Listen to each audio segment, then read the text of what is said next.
مساء الخير. أنا المرشدة السياحية، والنهاردة قصة حياة فنان في دقيقة. فنانتنا النهاردة من نوع مختلف. فنانتنا النهاردة فعلا من نوع مختلف، لأنها فنانة مش عادية. دي الفنانة الجميلة والكبيرة ميرفت عزو، الله يرحمها. طفلة من الأطفال اللي ظهرت في الستينات في السينما المصرية.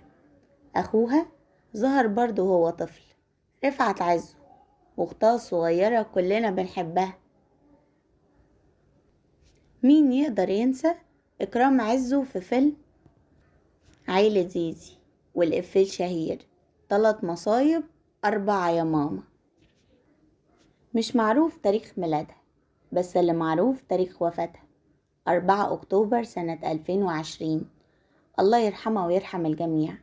بس احنا ممكن نقول إن هي اتولدت سنة 1950، لأني أول فيلم ظهرت فيه لوعة الحب كان عمرها تقريبا 10 سنين، والفيلم ده اتعرض يوم 24 مارس 1960، ومدة عرضه كانت 105 دقيقة، وكان من إخراج صلاح أبو سيف، والمخرج المساعد طلبة رضوان، وسيناريو وحوار السيد بدير.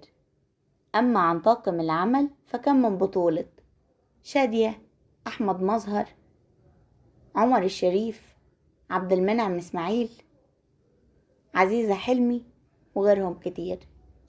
وكان آخر عمل فني ليها فيلم 7 بنات، وده الفيلم الوحيد اللي ظهرت فيه مع أختها إكرام عزو.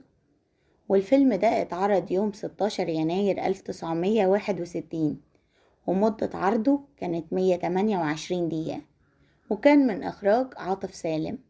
أما عن طاقم العمل فكان من بطولة حسين رياض، أحمد رمزي، عبد السلام النابلسي، زيزي البدراوي، نادية لطفي، سعاد حسني، إكرام عزو، وغيرهم كتير.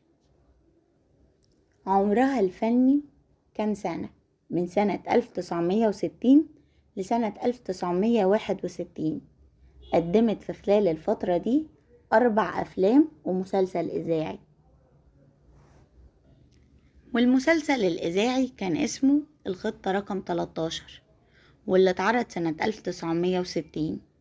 وتصنيف العمل كان درامي، وكان من إخراج أحمد حجازي، ومن تأليف محمد عبد القادر المزاني.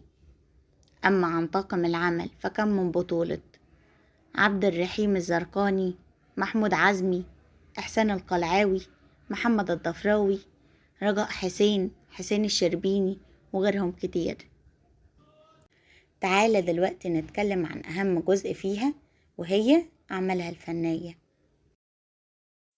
قدمت 5 أعمال فنية، ومنهم 7 بنات، أقوى من الحب، البنات والصيف،